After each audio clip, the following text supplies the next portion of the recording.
We're here today at the American Heart Association ATVB PVD Conference 2017 in Minneapolis, Minnesota. I'm here with Jane Freedman today from the University of Massachusetts. Jane is a professor of medicine at the University of Massachusetts, is an attending cardiologist in the University of Massachusetts Medical Center, and is director of translational cardiovascular research at the Memorial Hospital Heart and Vascular Center. Jane, you've got two research components to your group and to your laboratory. One is mechanistic on innate immunity and infection in atherosclerosis, and the other is kind of much more discovery and broad translational science, focusing on extracellular RNAs and transcriptomics in heart disease. Could you tell us a little bit about your work and what you'll talk to us about tomorrow? Sure. So first I would just like to thank the American Heart Association for inviting me to give this keynote lecture tomorrow. I'm delighted to have the opportunity to speak about my research. And yes, I started out, although I'm a clinical cardiologist, I started out as a basic mechanistic biologist interested in thrombosis and platelet function. And during the course of the last decade and a half, we've extended our work into populations, leading to the topic of tomorrow, which is non-coding RNAs in the circulation. Excellent. So non-coding RNAs in extracellular fluids and in blood, it can be a very challenging area to study. Can you tell us a little bit about the technologies and the opportunities and challenges that you've taken on in this, and how have you managed to move the field forward in such a remarkable way in the last 5 or 6 years? Certainly. So there's a lot of challenges, and a lot of the field, as many fields in science, is driven by the technology, and it's important to balance very new and cutting-edge discovery using these technologies with applying them to larger segments of the population so we can understand what's going on in humans and in human populations. We go about it many different ways depending on what the topic is, what the samples are like, what the cost of the study may be, and primarily to answer whatever is the scientific question that's being asked. In studying extracellular and body fluid RNA species, many of us are focused on the cell biology and thinking about how these molecules work in cells. So tell us a little bit about how they get out of cells, and then, you know, when you measure something in circulation in a healthy or disease state population study or a clinical study, you know, where are they coming from, and how do you work out where they're coming from, and what does it mean? So yes, it's studying them in the circulation is particularly fascinating, because any of the cells that interface with the circulation, whether it's an endothelial cell or a white cell or a platelet, has the opportunity, particularly in a diseased or stress state, to shed particles that carry around these particular types of RNA.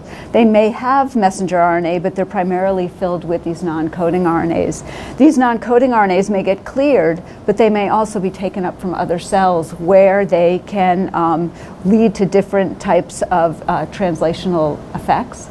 So not only may they reflect disease state or a normal state, but they may also be causing mechanistic function changes in the recipient cells. So they're both a reflection of disease as well as a mechanistic participant. And when you identify species in the blood, for example, can you use any particular signature markers to recognize that this particular species has come from a particular cell, and to try and connect the dots a little bit in a disease state to where it might be coming from?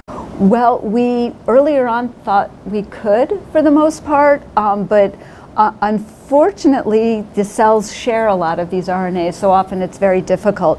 As we know more about microRNAs, so one of the ways we check if samples are lysed is there are certain microRNAs that are predominantly in red cells. So we know there's red cell lysis if we see a very large number of certain microRNAs. But as we're working out different types of RNAs, we really have to go through a discovery phase first to understand that if we see them in the extracellular space, whether it's the plasma or it's in the platelet itself, if it's come from another cell or if it's come primarily from that cell. Obviously anything in the plasma is being manufactured elsewhere. Now you mentioned platelets, and I know that's an area of focus mechanistically and transcriptionally for you. And you also have studied diabetes and metabolic disorders.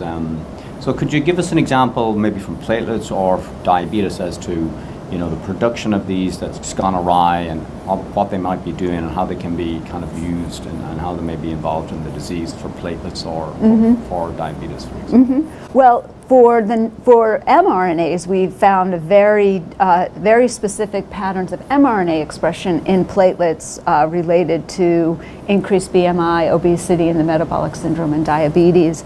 For non-coding RNAs, interestingly, when we've looked in plasma, one of the strongest signatures we see in plasma are specific microRNAs and more novel RNAs like pi and SNO RNAs. And what's very interesting is you also see them in platelets, but particularly fascinating is when we study obese children, even as young as the age of 4, we see these changes in non-coding RNA patterns that occur because of increased body weight. Now, stepping back a little bit, you are really a model for a translational scientist that both does laboratory work and then discovery and really clinical translational work. And you're also a model for a collaborative scientist who's essentially running large NIH-sponsored programs studying extracellular RNAs in many different types of studies. You're a leader in the Framingham Heart Study environment.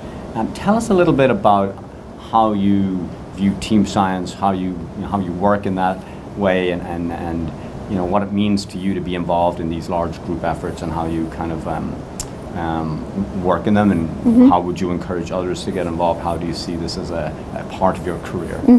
Well, I was very, very fortunate 15 years ago to have someone at the Framingham Heart Study, Amelia Benjamin, say to me, you should apply your mechanistic findings and help us at the Framingham. And from there, we've worked with probably almost every cardiovascular population science project on RNAs, and it is incredibly fun to do team science.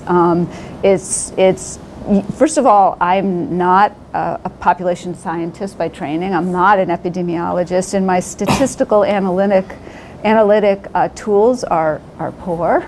So I have to rely on other people, and what's so great about it is you're incredibly productive and you're learning every single day. And in terms of drawing in junior faculty or trainees or students, there's always things for people to do and places for people to slot in and help out.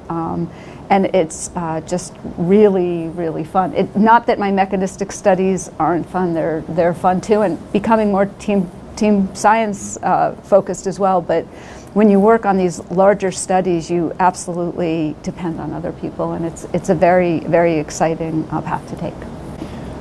So you did mention mechanistic studies just there, and University of Massachusetts has such a strong background and reputation in RNA biology that I'm wondering how you fit that part of the collaborative environment and into the mechanistic side of your studies, and how that's been part of your career. Right. Well, I am really fortunate to be part of the RNA Therapeutics Institute at the University of Massachusetts, and the person who discovered microRNAs, Victor Ambrose, has been an extremely helpful collaborator at the very beginning levels of these projects. And so what's been nice about it is they may discover targets not even in humans and ask us to look in our population to see if it's can be validated in a human population, and we go in reverse.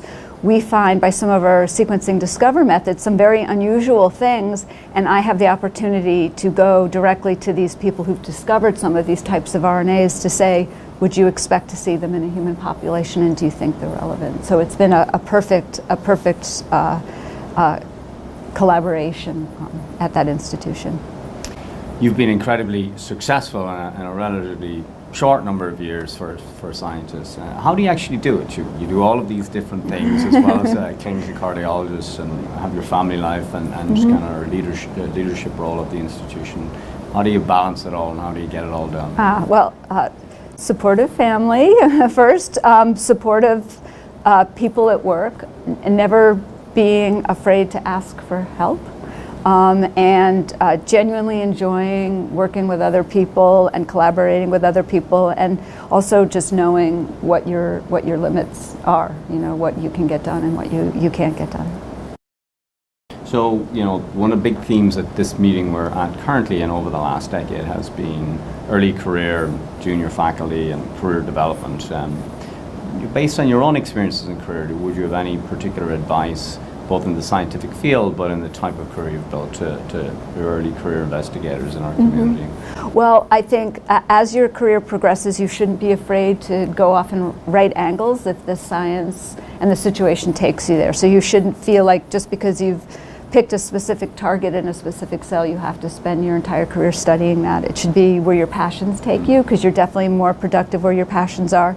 And when you're starting out, you should never be shy about, at a meeting or by email, coming up to a more senior investigator and asking their opinion or asking their help, because almost everybody is really eager to see our junior investigators succeed. And just thinking to your comment about Amelia Benjamin and how she had encouraged you and drawn you into the community, what do you think are the best ways for young investigators who might say, well, I'd like to get involved, but I'm not part of the community. How do I approach this? Right. Well, again, coming to a meeting like this and going up to investigators who are in that field that you're interested in, I always say to junior people, that's the best way to find scientists who can help you in a scientific way. But career mentorship, sometimes it's better to find someone 5 years ahead of you who has the job you want. It's hard to look 20 years ahead and say, well, that's the job I want, but how do you get to the next step at 5 years? So also find those people. If you're very junior, find the person who's just started their own lab. How did they get there? And what are the things that they did to put that in place? But people shouldn't be shy about approaching more senior level people about guidance and recommendations. So one of the nice things about this meeting this year and other years has been some integrative themes, and I noted that we started, I think, in the first session, a genomics session with Joe Miano, talking about long non-coding RNAs and CRISPR-Cas and that. And recently, I think you and Joe wrote a very nice review article in the ATVB journal, which is part of our community. And I thought, that was a wonderful article because it brought together the basic concepts and themes, and then the clinical translational side. And that's, I think, one of the great values of this meeting, but also the kind of work that you do is to bring it together. On the same session, I think we saw that, somewhere in the range of 60 to 70% of the community are basic at the meeting, and there's tremendous value to the translational and genomic side that you bring us. So I want to thank you for that. Thank you. So tell me, what do you think is the future of this work that you're doing in terms of these extracellular molecules and what they're doing and how they're used clinically? And then on the second level, what's the future for you and your career, do you think? Well, I think for these RNAs, sort of the endpoint in a number of these projects is developing technology so we can apply understanding these to our patient population. So a whole nother area of work that I see going forward is actually working on the engineering so that we can use these as point of care tests. Not that the tests we come up with or the formats we come up with can't be used in other areas, but obviously I'm particularly interested in cardiovascular sciences. So understanding, in the big picture, understanding how to apply them to understanding our populations in the whole field of precision medicine, and also using those large data sets to help mechanistic science understand which ones might be viable therapeutic targets. So that's sort of how I see the general field.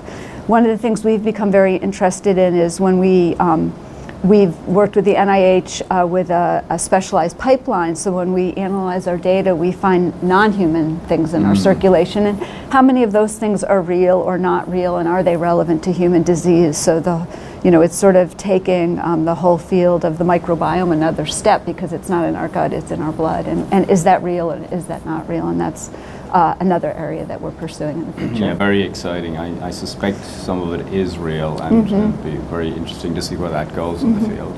And your own self and your career, continuing both of these themes, or have you new ideas and new vision for the work? And oftentimes, it's the thing you're working on today that you already know you might be moving in certain directions, but is there areas that you think are really important for you to move in and for the field to move in? Well, I think an important area is sort of to move into it with an openness and sort of honesty that, you've got to really collect a large amount of data to understand what's sort of trash and what's treasure. And I think that, again, in my own work, I hope in the future to, continue this sort of collaborative team science as well as collaboration, in our mechanism and with other mechanistic scientists to understand, how we can sort of change the face of human disease.